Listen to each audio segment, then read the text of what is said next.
ہے، تجارت ہے، کاروبار ہے، یتیم ہے، مسکین ہے، ماں باپ ہیں، جتنے بھی انسان کے ساتھ معاملات کا واسطہ پڑتا ہے ان سب کے ساتھ بہتر معاملہ کیا جائے، یہ بھی نہیں کیا،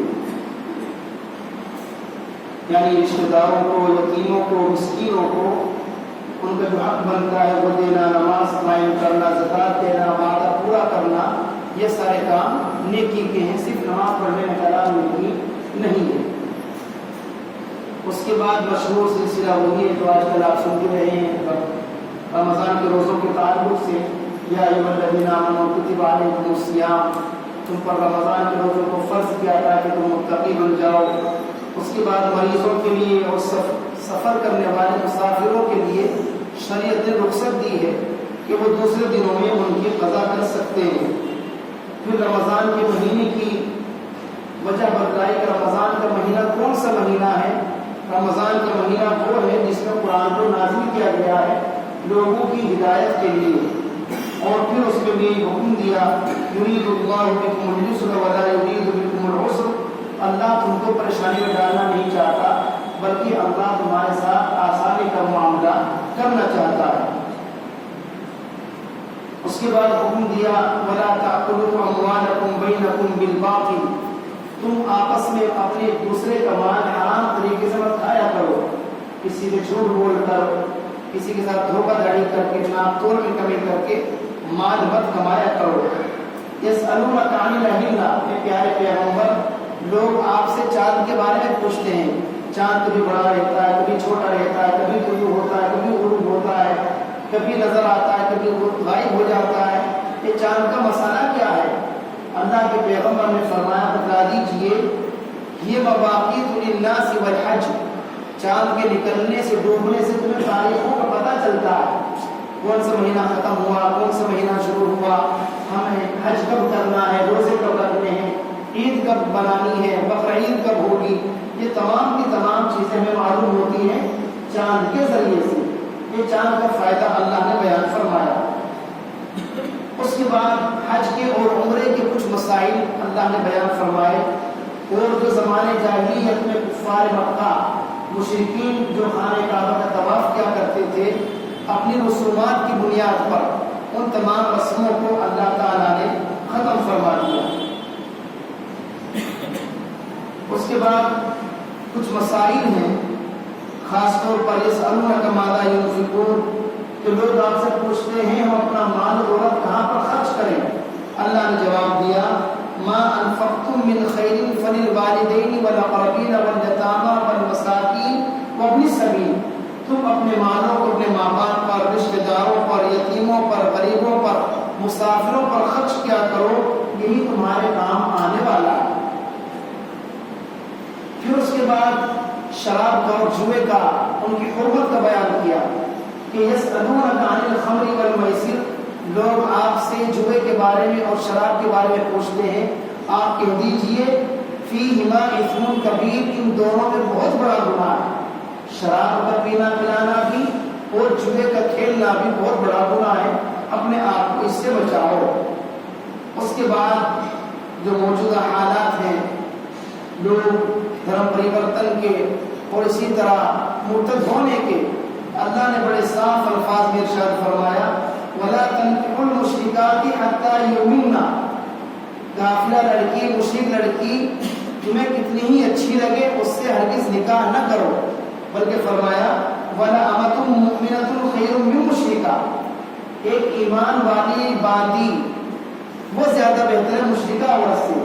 آج کے دور میں یوں کہا جا سکتا ہے ایک مسلمان عورت ہے، گھر سے بہت کمزور ہے، گھروں میں جھاڑو پوچھا کرتی ہے، وہ جھاڑو پوچھے والی مسلمان عورت بہتر ہے اس کافرہ مشرکہ سے جو نہایت خوبصورت بھی ہو اور بہت بڑی مالدار دولت والی ہو۔ معمولی سی کوئی عورت ہے، مالی اعتبار سے کمزور ہو، گھر کے اعتبار سے کمزور ہو، شکل و صورت کے اعتبار سے اچھی نہ ہو، لیکن وہ ایمان والی ہے، اس سے نکاح کر لو، اس کو چھوڑ دو جو کتنی ہی خوبصورت ہو، کتنی ہی مالدار ہو اور وہ ایمان والی نہیں ہو۔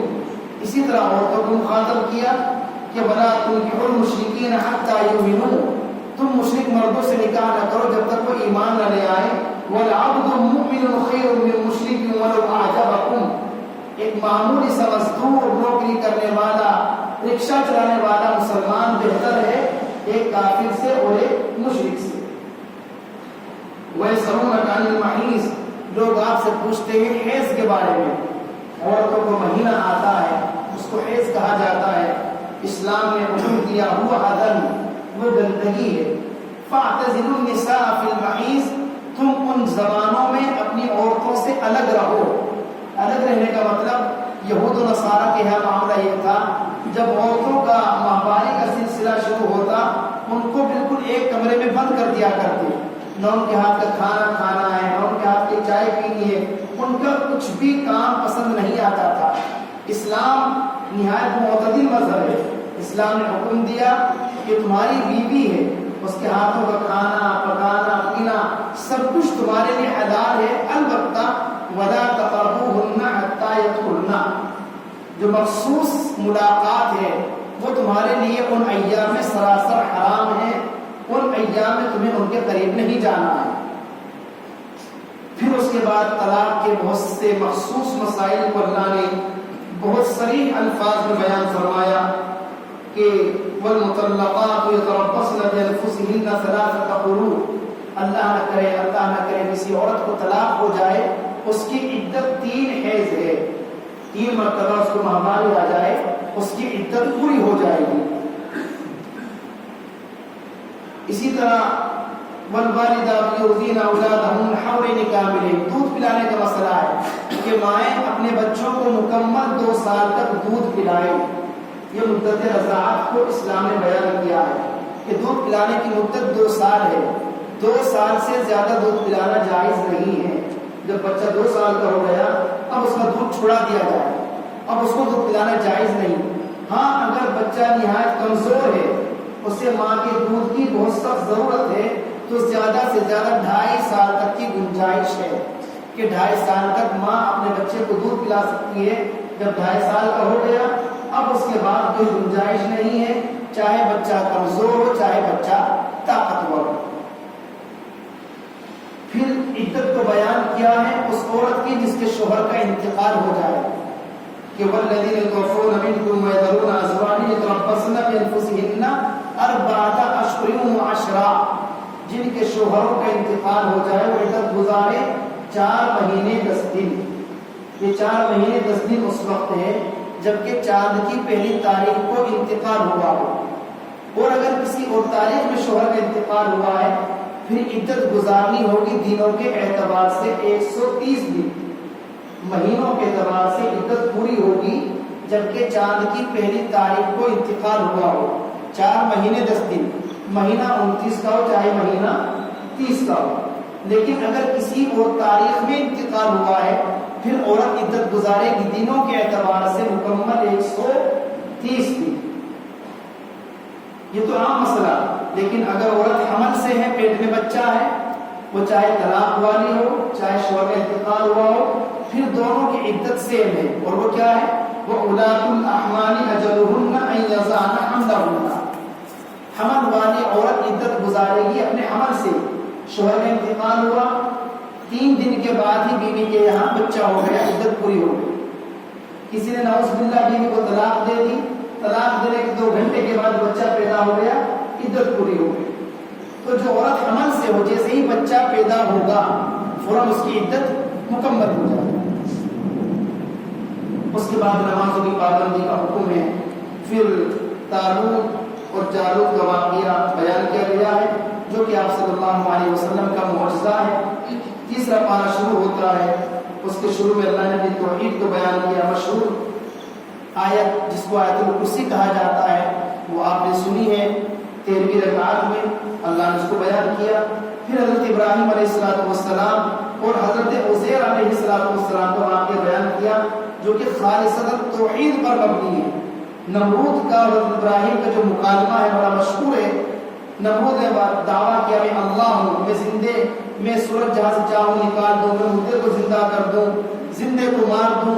اس نے کر کے دکھایا، 2 کو بلایا، ایک کو مار دیا، ایک کو زندہ چھوڑ دیا کہ دیکھو میں نے مردے کو زندہ کر دیا۔ حضرت ابراہیم نے سوچا اس کی عقل خراب ہو گئی ہے۔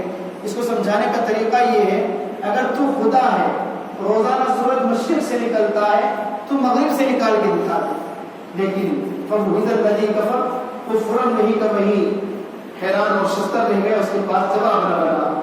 پھر اللہ نے ان لوگوں کی فضیلت کو بیان کیا، يُنْفِقُونَ أَمْوَالَهُمْ فِي سَبِيلِ اللَّهِ، جو اپنا مال اللہ کے راستے میں خرچ کرتے ہیں. اللہ نے فرمایا اس کی مثال ایسی ہے كَمَثَلِ حَبَّةٍ أَنبَتَتْ سَبْعَ سَنَابِلَ، کسان کھیت میں زمین میں ایک دانہ ڈالتا ہے، اس ایک دانے سے ایک پودا نکلتا ہے، ہر پودے میں فی کل سنبلۃ سبع سنابل، ہر پودے میں 7 بالیاں ہوتی ہیں، اور پھر فی کل سنبلۃ 100 حبہ، ہر بالی میں 100 دانے ہوتے ہیں. تو ایک دانے سے ایک پودے میں کتنے دانے ہوئے؟ 700 دانے. جس طرح ایک پودے سے ایک دانے سے اللہ 700 دانے پیدا کر رہا ہے، اسی طرح اگر کوئی شخص اللہ کی رضا کے لیے 1 روپیہ اللہ کے راستے میں خرچ کرتا ہے، اللہ اس کے ثواب 700 روپے کے برابر اس کو عطا فرماتا ہے. اور باقی اللہ کے خزانے میں کوئی کمی نہیں ہے.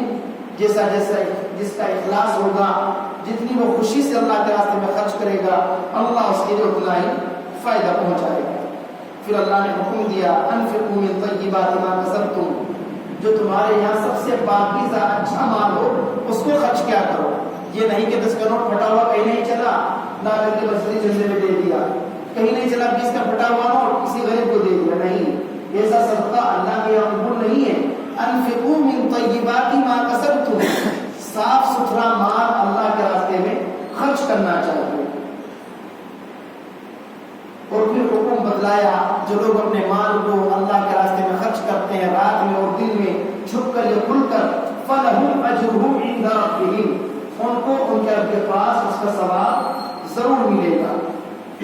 اس کے بعد مشہور وبا اور بیماری جس میں ہم لوگ مبتلا ہیں، اس کو اللہ نے بیان فرمایا الذین یأکلون الربا، جو لوگ سود کھاتے ہیں، لا یقومون الا کما یقوم الذی یتخبطه الشیطان من المس، جب وہ کل قیامت کے دن قبروں سے زندہ کر کے اٹھائے جائیں گے تو بالکل مستاتے ہوئے، جس طرح شراب کے نشے میں انسان ڈولتا ہے اس طرح قبروں سے اٹھیں گے ڈولتے ہوئے. سب کو پتہ چل جائے گا یہ آدمی معمولی نہیں ہے، یہ شراب، یہ سود کھانے والا انسان ہے، اس کی الگ ہی پہچان ہوگی. اور اللہ نے پھر سختی کے ساتھ حکم دیا کہ ایمان والوں اتقوا اللہ، اللہ سے ڈرو. وَذَرُوا مَا بَقِيَ مِنَ الرِّبَا، سود کا کاروبار چھوڑ دو. اور پھر سخت وارننگ دی فَإِن لَّمْ تَفْعَلُوا، اگر تم سودی کاروبار سے باز نہیں آئے، تم نے سود کا لین دین نہیں چھوڑا، سود کھانا کھلانا نہیں چھوڑا، فَأْذَنُوا بِحَرْبٍ مِّنَ اللَّهِ وَرَسُولِهِ، اب تمہارے لیے اللہ کی طرف سے، اللہ کے رسول کی طرف سے جنگ کا اعلان کیا جاتا ہے. اب اللہ اور اللہ کا رسول جس سے جنگ کر لے، دنیا میں اس کا ٹھکانہ کہاں ہوگا؟ کہیں نہیں ہوگا. اس لیے بہتر یہی ہے وہ کام چھوڑ دیا جائے جس سے اللہ اتنا ناراض ہو رہا ہو کہ اللہ کی طرف سے جنگ کا اعلان. پھر اللہ نے ایک اصول بیان فرمایا، ایک مسئلہ ہمیں مشورہ دیا کہ دیکھو اذا تداینتم بدین الی اجل مسمى، جب تم کسی کو قرضے پر ادھار پیسہ دیا کرو تو فاکتبوہ، اس کو لکھ لیا کرو. آج کل زیادہ جھگڑے اسی وجہ سے ہیں، مجھے تو دیا نہیں تھا کچھ بھی، میں نے فلاں تاریخ میں دیا تھا، آپ نے فلاں تاریخ میں واپسی کا وعدہ کیا تھا. دونوں جھوٹ ہیں. سب سے اچھا طریقہ کیا ہے؟ فاکتبوہ، اس کو لکھ لیا کرو. میں نے فلاں تاریخ میں فلاں صاحب کو 10,000 روپے دیے، اور صرف لکھو نہیں بلکہ اس کے اوپر 2 گواہ بنا لیا کرو، تاکہ کل اگر تمہارے درمیان آپس میں اختلاف ہو وہ 2 گواہ آ کر کے گواہی دے دے کہ ہاں ہمارے سامنے آپ نے پیسہ دیا تھا اور ہمارے سامنے آپ نے پیسہ لیا تھا. پھر مشہور آیت آمن الرسول بما انزل الیہ من ربہ والمؤمنون، جو تقریباً ہر مسلمان سونے سے پہلے پڑھتا ہے. اس پر سورہ بقرہ مکمل ہوئی. سورہ آل عمران شروع ہوتی ہے. اس کے شروع میں بھی اللہ نے توحید کو بیان فرمایا، اور آخری رکعت میں جو رکوع پڑھا گیا ہے اس رکوع میں اللہ تعالیٰ نے علم والوں کی، علماء کی فضیلت کو بیان فرمایا. کیا فرمایا؟ اللہ گواہی دیتا ہے کہ خود اللہ کے سوا کوئی معبود نہیں، اور فرشتے بھی گواہی دیتے ہیں اور علم والے بھی گواہی دیتے ہیں. یعنی اللہ نے علماء کا تذکرہ فرشتوں کے ساتھ کیا ہے، جس سے پتہ چلا کہ علماء کی جماعت معمولی جماعت نہیں ہے، بلکہ اللہ کے نزدیک ان کا ایک مقام ہے کہ اللہ ان کا تذکرہ فرشتوں کے ساتھ کر رہا ہے۔ اور پھر فرمایا ان الدین عند اللہ الاسلام، اللہ کے نزدیک دین صرف اور صرف اسلام۔ سارے ادیان ایک طرف، اللہ کے نزدیک جو دین ہے قابل قبول، جس کے اوپر آخرت میں نجات کے فیصلے ہوں گے، جس کے اوپر جنت میں جانے کا دار و مدار ہے، وہ صرف اور صرف اسلام ہے۔ اس لیے اللہ تعالیٰ کا شکر ادا کرنا چاہیے۔